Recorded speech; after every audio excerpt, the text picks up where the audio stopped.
আসসালামু আলাইকুম এভরিওয়ান, কেমন আছেন আপনারা সবাই? আশা করছি ভালো আছেন। আজকের এই ভিডিওটি হচ্ছে আমার এক ক্লায়েন্টের একটা লিফলেট ডিজাইন আছে এবং ক্লায়েন্ট লিফলেট ডিজাইনটা আমাকে করে দিছে, বাট ওই ডিজাইনের যত ধরনের সমস্যা আছে এবং সব ধরনের সমস্যা নিয়ে কথা বলবো। মূলত লিফলেটটা হচ্ছে আপনার প্রিন্টিং হবে, ছাপা হবে 1000 পিস, বাট তার ডিজাইনের যে ধরনের সমস্যায় আমরা পড়ছি সেই সমস্যাগুলো নিয়ে আজকের এই ভিডিও। আশা করছি আপনারা অনেক কিছু জানতে পারবেন। তাহলে চলুন শুরু করা যাক। তো প্রথমে আমরা ইলাস্ট্রেটরে চলে আসবো। ইলাস্ট্রেটরে এসে প্রথমে আমাদের যে ফাইলটা আছে, ফাইলটা ক্লায়েন্ট আমাদেরকে দিছে পিডিএফ ফাইল। তো আমি পিডিএফ ফাইলটা ওপেন করব এবং ওপেন করার পর একটা পপআপ আসছে যেখানে হচ্ছে প্রিভিউস পেজ আছে, রেঞ্জ আছে, অল আছে। তো আমি যদি আমার দুইটা পেজই, এখানে দুইটা পেজ আছে, তো যেহেতু ব্যাক টু ব্যাক প্রিন্ট হবে তো আমার দুইটা পেজ ওপেন করা লাগবে একটা পেজের মধ্যে। তো আমি এখানে অল দিলাম এবং PDF image PDF as a link, এটা আমি হচ্ছে আনচেক করে দিলাম, কারণ তাহলে আমার এটা লিঙ্ক ওয়াইজ হচ্ছে ওপেন হবে। তো আমি ওপেন দিয়ে দিলাম এবং এটা হচ্ছে মূলত ক্লায়েন্টের ডিজাইন। আপনি এখানে দেখেন যে এখানে মোটামুটি অনেকগুলো লেয়ার আছে। ক্লায়েন্ট যেখান থেকে ডিজাইনটা করছে তো মোটামুটি ভালোই অনেকগুলো এলিমেন্ট এর ভিতরে আছে।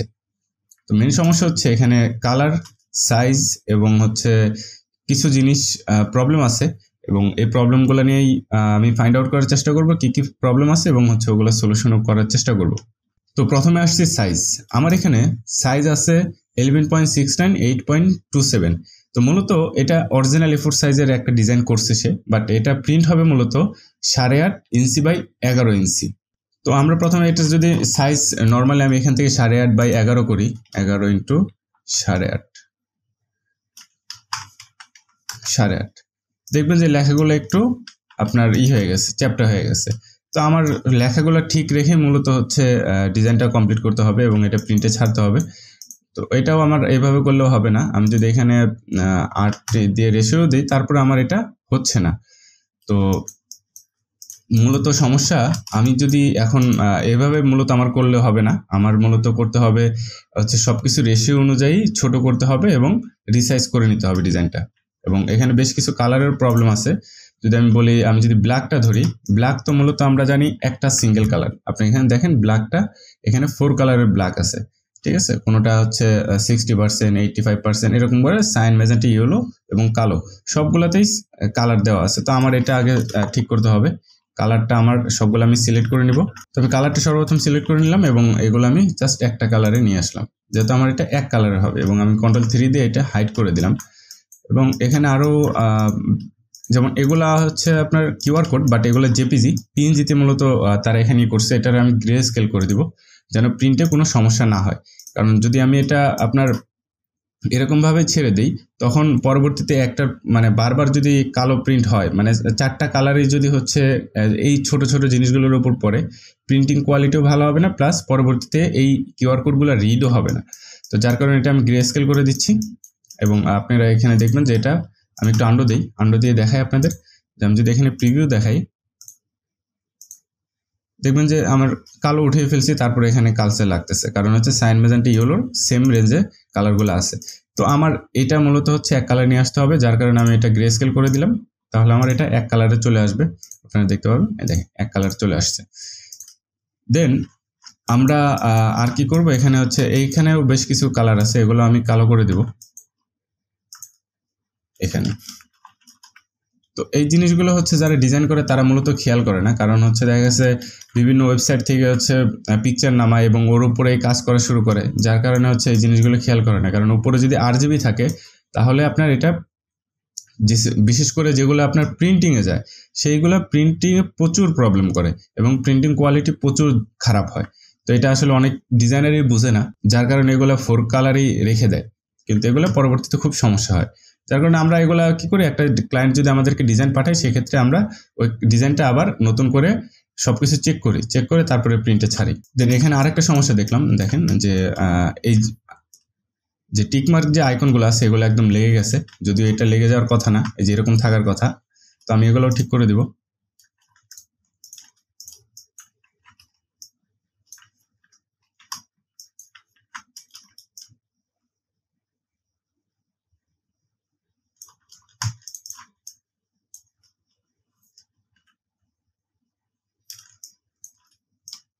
জি, মোটামুটি ঠিক হয়ে গেছে এখানে। আর হচ্ছে এখানে আর কি আছে, এখানে সাইজটা আমরা একটু পরে করি, আগে কালারগুলো যা যা আছে সবগুলো কালার আমরা ঠিক করার চেষ্টা করি। এবং এখানে লোগোটাও দেখলাম যে জেপিজি মানে পিএনজি এখানে জাস্ট বসাই দিছে, বাট এরকমের প্রিন্টে যে প্রচুর প্রবলেম হয়, কিন্তু ওই লোগো যেহেতু আমার নাই আর অত টাইমও নাই এখন যে লোগোটা আমি নতুন করে বানিয়ে আপনার এটা প্রিন্টে ছাড়বো। তো আমি যতটুকু সম্ভব আর কি লেখাগুলা ঠিক রাখার চেষ্টা করতেছি। এগুলাও সম্পূর্ণ জেপিজি মানে পিএনজি বসায় এখানে দিয়ে দিছে। এগুলো সব এআই হলে প্রিন্ট কোয়ালিটিটা আর একটু ভালো হইতো। আপনারা দেখেন এখানেও এগুলো সবগুলোই জেপিজি। তো যাই হোক, আমি এখন শুধু রিসাইজ করব এবং রিসাইজ করতে হচ্ছে এটা বেশি সমস্যা হবে, কারণ এটা যেহেতু এআই ফাইল ছিল আগে, তো এটা রিসাইজ করতে আমার বেশি ঝামেলা পোহাতে হবে।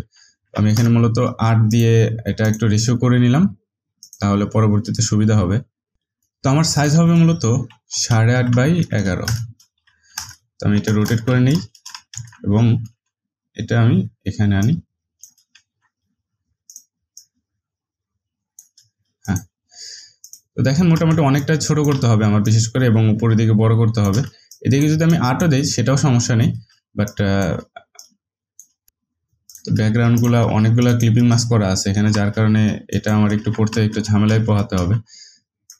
এটা এদিকে মোটামুটি হয়ে গেছে, শুধু আমার এই জায়গাগুলো ঠিক করলে হয়ে যাবে।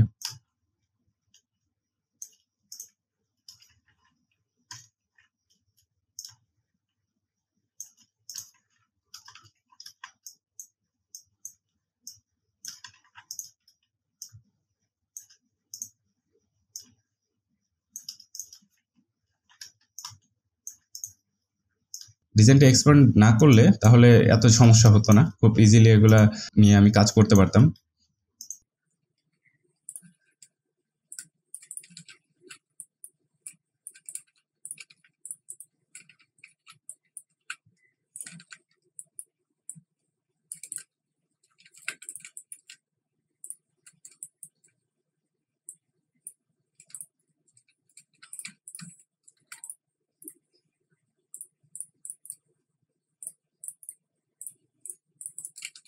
অনেকগুলো লেয়ার এখানে হয়ে গেছে এক্সপ্যান্ড করার কারণে।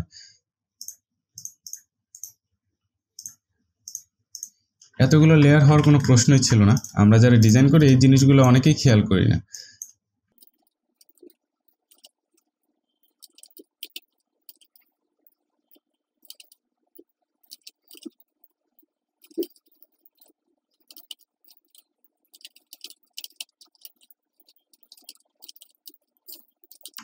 বিশেষ করে কিছু ডিজাইনার আছে তারা শুধু ডিজাইন করেই যায়, কিন্তু কিভাবে কি ডিজাইন করতেছে তারা নিজেরাও বুঝে না, শুধু চিন্তা করে যে একটার উপর আরেকটা বসায় দিয়ে কোনো মতো কমপ্লিট করলেই হয়, কিন্তু এগুলো প্রিন্টে গিয়ে যে কতটা প্রবলেম ফেস করতে হয় এগুলো তারা বুঝতে চায় না। এই ডিজাইনটা এক্সপ্যান্ড করে এটার একদম 12টা বাজিয়ে দিছে।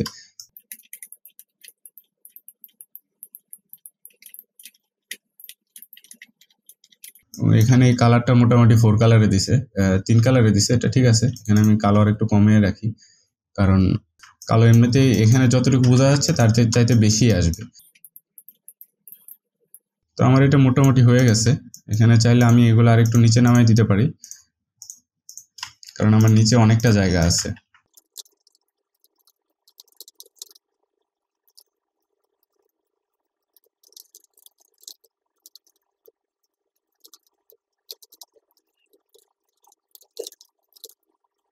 আমি এটা যদি একটু অফসেট পাথ নিয়ে নিই তাহলে আমার একটু সুবিধা হবে। -0.2 -0.2 দিলেই হবে, তবে আর একটু বেশি নিলে বেশি ভালো হয়। 3 দেই, যে এর ভিতরে আমার লেখাগুলো আমার অ্যাডজাস্ট করতে হবে। তো এটা সমস্যা নেই, আমি এগুলো একটু চাপিয়ে দিই। প্রিন্টিং এর ক্ষেত্রে কালারের হিসাবটা একটু অন্যরকম। আপনি যখন কোনো কিছু ওয়েবের জন্য ডিজাইন করবেন তখনকার হিসাব একরকম থাকে, এবং আপনি যখন একটা জিনিস প্রিন্টে দেবেন তখনকার হিসাব একদম অন্যরকম থাকে। তো যার কারণে এই জিনিসগুলো নিয়ে যদি একটু খেয়াল করে তাহলে আর যারা প্রিন্টে করে মূলত প্রেস, তাদের অতটা সমস্যা হয় না। তো আমি এটা করে দিই, আমার এটা মোটামুটি হয়ে গেছে, এবং আমি এটা শুধু একটু ক্লিপিং মাস্ক করে দিলাম, তাহলে আমার হয়ে গেছে।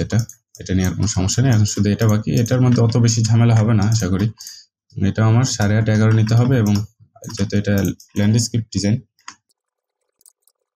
এদিকেও চাপাই দিলাম, এদিকেও চাপাই দিলাম, এবং আমি শুধু উপরে নিচে বড় করব, এবং এটা রেশিও অনুযায়ী, যাতে আমার ফন্টগুলো বেশি চ্যাপ্টা না হয়ে যায়, বাজে না দেখা যায়।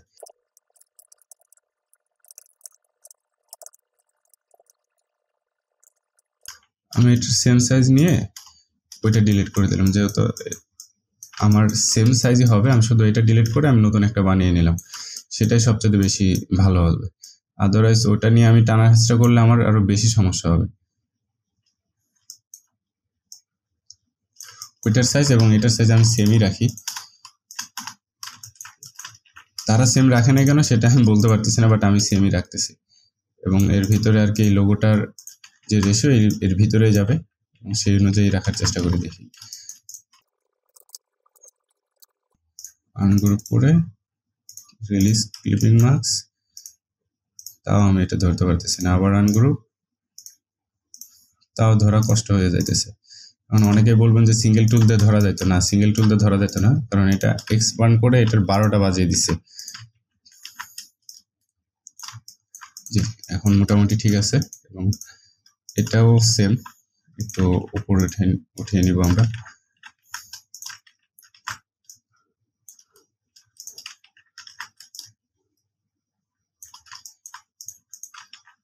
এখানে যে এটারও আমি একটা অফসেট পাত নেব, সেম জিনিসেরই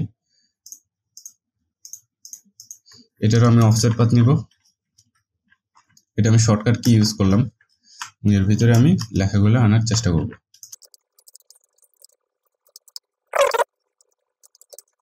এখানে এই লেখাগুলো ঠিকই আছে, যতটুকু আছে সমস্যা নেই। তারপরও আরেকটু ভিতরে ঢুকিয়ে দিই পিকচার এবং লেখাগুলো। জি, এখন মোটামুটি ঠিক আছে। এবং আমার এটা মূলত এখন আমার এটা প্রিন্ট হবে মূলত 1000 পিস। তো আমার যেহেতু এটা 8.5 বাই 11, তো আমি এটা ব্যাক টু ব্যাক একটা সেটিং দিতে হবে। ব্যাক টু ব্যাক সেটিং দেওয়ার জন্য এটা আপনার প্রিন্ট করতে হবে 11.5 বাই 18-তে, যেটা আপনার 2336-এর পেপার থাকে, এবং সেই অনুযায়ী মূলত এটা কাটিং হয়ে ব্যাক টু ব্যাক, এবং এটা জিটিওতে প্রিন্ট হবে আর কি, ছোট মেশিনে প্রিন্ট হবে। তো আমি এটার আউটপুটটা রেডি করি। আমি প্রয়োজনে একটু আপনাদের বোঝানোর স্বার্থে আউটপুটটা আলাদা একটা ডেমো করি, তারপর ওর উপর শুধু বসিয়ে দেব। আমি দুইটা সাইজ নিয়ে নিলাম, সিঙ্গেল একটা, যেটা আপনার হচ্ছে 8.5-11, এবং হচ্ছে পাশে আরেকটা নিয়ে নেবো 8.5-11। আমি এখানে একটু গ্যাপ দিয়ে দেবো কাটিং এর জন্য, গ্যাপ যা আছে ঠিক আছে, ডাবল, ওকে। এবং আমি এখানে কাটিং মার্ক দিয়ে দিতে হবে, কাটিং মার্ক 0.35 দেব, এবং এখান থেকে কাটিং মার্কটা অবশ্যই 4 কালার দিতে হবে। আপনারা এখানে দেখতে পারেন যে এখানে রেজিস্ট্রেশন মার্ক হয়ে গেছে, এবং আমি যদি এই রেজিস্ট্রেশন মার্কটা এখন ভেঙে দিই, তাহলে এটা আপনার 4 কালারই দেখাবে, দেখতে পারেন একদম 100 4 কালার। তো আমার এটা আমি কাটিং মার্ক 4 কালার দেবো এবং রেজিস্ট্রেশন মার্ক দিয়ে দেবো। দেন এটা আমি এখানে বসিয়ে দিলাম, এবং নির্দিষ্ট একটা গ্যাপ যেটা আমার আছে 0.05, এটা আমি একটা গ্যাপ দিয়ে দেবো, এবং রোটেট করে চারদিকে যেখানে যেখানে আমার কাটিং হবে সেটাও দেবো। ও এখানে আমার একটু সাইজ ভুল হয়েছে, যার কারণে এটা মিলতেছে না, এটা আমি 0.1 দিব সাইজ। হ্যাঁ, এখন ঠিক আছে। এখন যদি আমি বসিয়ে দিই,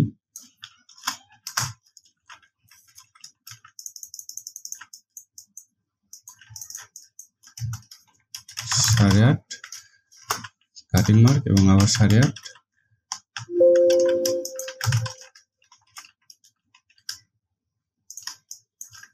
এদিকে হচ্ছে 11, আবার এটা ধরলাম 8.5 গ্যাপ অ্যান্ড 8.5 আবার এদিকে। তো মোটামুটি হয়ে গেছে। এখন শুধু আমি যদি এটা এখানে এনে বসিয়ে দিই, যেহেতু এটা আমার ল্যান্ডস্কেপ, তো আমি এভাবে ঘুরিয়ে দিব ব্যাক টু ব্যাকের জন্য, এবং এটাও আমি হচ্ছে মানে একদম মাথায় মাথায় দিলেই আপনার এটা ব্যাক টু ব্যাক মিলে যাবে। মাথা বলতে আমি বোঝাচ্ছি হচ্ছে এটা টপ সাইড, এটারও টপ সাইড, ব্যাগেরও টপ সাইড যদি আমি একদম মিলিয়ে দেই, তাহলে আপনার হচ্ছে এটা ব্যাক টু ব্যাক মিলবে। এবং আমি যদি মানে এভাবেও ঘুরিয়ে দিই দুইটাই, তাহলে এটা ব্যাক টু ব্যাক প্রিন্টের পর মিলে যাবে। এভাবে যদি ঘুরিয়ে দিই, তারপরে এটা মিলে যাবে খুব ইজিলি। তো আমি এভাবেই দিচ্ছি।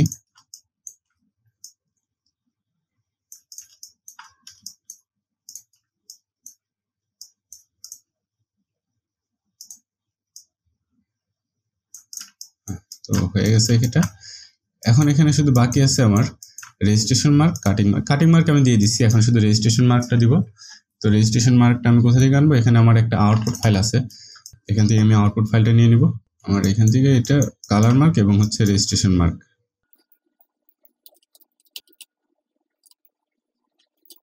তো আমার যেহেতু এই সাইড দিয়ে মূলত প্রিন্ট হবে, এর জন্য আমি এখানে রেজিস্ট্রেশন মার্কটা দিচ্ছি একদম মিডলে। এবং যে কোনো ক্ষেত্রে আউটপুটের আপনার মিডলে দুইটা, পুরো ডিজাইনের মিডলে আপনার হচ্ছে রেজিস্ট্রেশন মার্কটা হয় এবং যে গ্রিপার মার্কটা হয়, এবং আপনার কালার মার্কটা আপনি উপরে নিচে বা ডানে বামে ডিজাইনের বাইরে নির্দিষ্ট একটা মেজারমেন্ট দিয়ে দিতে পারেন।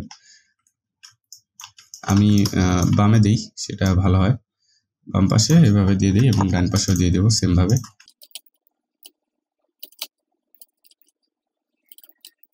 তো এটা ঠিক আছে, এখন শুধু ওভার করা বাকি আছে আমার। আমি যদি এইদিকে ওভার দিয়ে দিই তাহলে আমার আউটপুটও রেডি।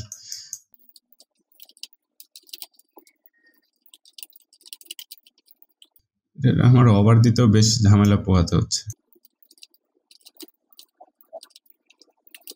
আমার যে গ্যাপে আমি কাটিং মার্ক দিচ্ছি সেম ওই গ্যাপে আমি ওভারটা দিয়ে দিচ্ছি, তাহলে আমার সমস্যা খুব কম হবে। এটা ঠিক আছে এবং এটাও ঠিক আছে। এটা মূলত ব্যাক টু ব্যাক একটা লিফলেট।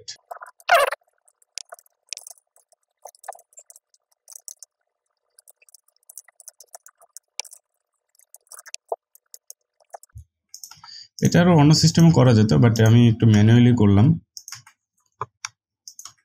আপনাদের মূলত দেখালাম যে একজন ডিজাইনার মানে ডিজাইনটারে কি থেকে কি করতে পারে। সিম্পল একটা ডিজাইন সিম্পল ভাবে করতে পারতো, ব্যাকগ্রাউন্ডটা আহামরি কিছু নাই, শুধু পিকচার আছে। তো সে এখানে এত ঝামেলা দেওয়ার কোনো প্রয়োজনই ছিল না। আমরা যারা ডিজাইনার আছি, ডিজাইনার হয়ে গেছে আসলে অনেক বেশি ডিজাইনার হয়ে গেছে। আগে তো এত বেশি ডিজাইনার ছিল না, কিন্তু রিসেন্টলি এত বেশি ডিজাইনার হয়ে গেছে যা বলার বাইরে। অনলাইন কোর্স করে, অফলাইন কোর্স করে হোক, কিছুদিন কাজ করে সে ডিজাইনার। তো যার কারণে আর কি ডিজাইনারের কাজ কাম এরকমই হচ্ছে ম্যাক্সিমাম।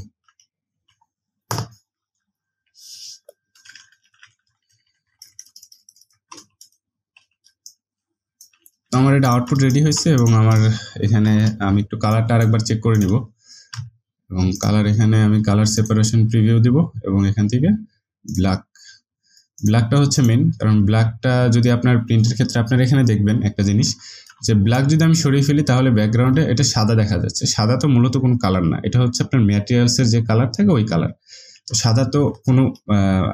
সাদা কোনো কালার আমরা দেখি না, কিন্তু আমি যখন ব্ল্যাকটা সরাচ্ছি তখন এটা আপনার হোয়াইট হয়ে যাচ্ছে। তো এর জন্য আমার কি করতে হবে, যে এটা আবার প্রিন্টেও গিয়ে প্রবলেম করবে।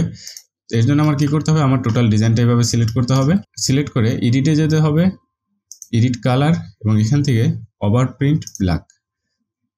তো এখানে যদি আমার স্পট নাই, আমি তারপর সিলেক্ট করে দিচ্ছি। তো আমার আউটপুট শেষ হয়ে গেছে, মোটামুটি আউটপুট এখানেই শেষ। এখন আমি যদি এটা প্রিন্টে ছাড়ি এবং আমি এটা সেভ দিব মূলত আমি সেপ্টেম্বরে সেভ দিলাম এবং আজকে কয় তারিখ, এবং আমি এটা এখন সেভ দেবো। আমি এখানেই মূলত হচ্ছে যে ফোল্ডার ছিল এই ফোল্ডারে সেভ দেবো এবং এখানে আমি সেভ দেবো হচ্ছে 4 colour back to back flyer output এবং 1000 পিস। তো আমি যে মেশিন ম্যান যে সাববে তার বোঝার ক্ষেত্রে আমি এখানে কিছু ইনফরমেশন লিখে দিচ্ছি। এটা মূলত হবে হচ্ছে পেপার সাইজ হবে 11.5 18 11.5 ইন্টু 18, পেপার হবে 120 GSM আর্ট পেপার,